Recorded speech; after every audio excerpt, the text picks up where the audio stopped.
بسم اللہ الرحمن الرحیم، السلام علیکم ورحمۃ اللہ وبرکاتہ۔ جی ناظرین، کیسے ہیں آپ؟ خیریت سے ہیں؟ ٹھیک ہیں؟ اللہ تعالیٰ آپ کے ہمارے سب کے حال پر رحم فرمائے۔ اللہ تعالیٰ سب کا دین دنیا بہتر فرمائے۔ آج ہم سورہ فاتحہ میں سے ہی ایک آیت مقدسہ مطہرہ کا وظیفہ لے کر آئے ہیں اور آپ کی خدمت میں پیش کرتے ہیں۔ یہ ایک خاص مقصد، جیسے کہ بعض دفعہ یہ ہوتا ہے کہ کوئی کام ہو، جیسے کسی 2 4 5 10 لوگ ہیں اور ایک کمیٹی ہے، ایک کابینہ ہے، تو اس میں ان کا وہ کسی ایک نتیجے پر پہنچ نہیں پا رہے، ان کی رائے اس کے بارے میں مختلف ہے۔ ایک شخص کوئی رائے دے رہا ہے کہ اس کام کو اس طرح سے سر انجام دیا جائے، دوسرا شخص دوسری طرح سے رائے دے رہا ہے کہ اس کام کو اس انداز سے کیا جائے، تیسرا شخص اپنے انداز سے رائے دے رہا ہے۔ تو اس طرح سب لوگ مختلف رائے ہیں، مختلف نوع قسم کے خیالات رکھتے ہیں، اور اپنی جو ان کو لگ نہیں رہا کہ وہ کسی صحیح نتیجے پر پہنچ پائیں گے، تو ان کو کسی ایک کی رائے مطلب لگ رہا ہو کہ ایک ہی رائے درست ہے، دوسرا کہ دوسرے کی، تو اینڈ پر کوئی ایک نتیجے پر یہ نہ پہنچ پا رہے ہوں،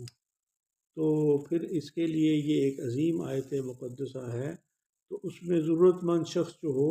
جو کسی نتیجے پر اس سلسلے میں پہنچنا چاہ رہا ہو، جو کسی رائے جب وہ لے رہا ہو دوسرے لوگوں سے، تو پھر وہ ان کی رائے ایک پر متفق نہ ہو پا رہے ہوں، تو وہ شخص صرف یہ آیت مقدسہ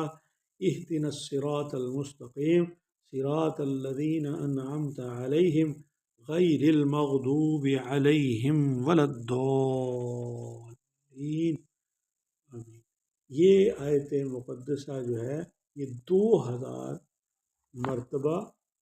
درود شریف پڑھ کے اول آخر، تو یہ پڑھتے پڑھتے سو جائے، انشاءاللہ تعالیٰ اللہ تعالیٰ کے فضل و کرم سے اور اللہ تعالیٰ کی کلام پاک کی برکت سے اور اس کے فیض سے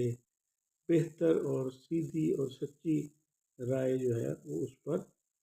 پہنچنے میں کامیاب ہو جائے گا، اور اس کو یعنی وہ جو کنفیوژن ہے، جو اشکال ہے، جو اشتباہ ہے، یا جو ایک تذبذب ہے یا تزلزل ہے، جو ایک کسی کوئی چیز سمجھ نہیں آ رہی کہ کیا کیا جائے، یا وہ جیسے آپ کو پتہ ہے کہ استخارہ کیا جاتا ہے، اور یعنی بندہ سمجھ رہا ہوتا ہے کہ یہ کام کروں تو یہ بھی صحیح ہے، وہ کروں تو وہ بھی صحیح ہے، اب کیا کروں کیا کروں کیا نہ کروں، کون سا کام جو ہے وہ صحیح ہوگا میرے حق میں، کون سا کام صحیح نہیں ہوگا، اس میں نقصان نہ ہو جائے، فائدہ ہو جائے، یہ ہو جائے وہ ہو جائے۔ تو ان تمام کنفیوژن کے جو معاملات ہیں، اس کے لیے کسی اور بھی معاملے میں، زندگی کے معاملات میں بہت سارے ایسے موڑ آتے رہتے ہیں زندگی میں، انسانی زندگی میں، جہاں انسان بہت زیادہ تذبذب کا شکار ہو جاتا ہے، تزلزل کا شکار ہو جاتا ہے، اس کو سمجھ نہیں آ رہی ہوتی کہ میں کیا کروں اور کیا نہ کروں۔ تو چونکہ قرآن جو ہے وہ سرچشمہ ہدایت ہے اور کلام الہی ہے، اللہ تعالیٰ نے ہر مرض کا، ہر مسئلے کا، ہر چیز کا علاج اس اپنی سچی اور پاک کلام میں ہمیں عطا فرمایا ہے۔ تو جو شخص اس کلام کو پڑھے گا اور اس نیت سے، تو انشاءاللہ تعالیٰ جو بھی ان کے اختلافات اور اشکالات اور تذبذب اور تزلزل کی جو کیفیت ہوگی، وہ انشاءاللہ دور ہو جائے گی اور وہ صحیح نتیجے پر پہنچ جائے گا۔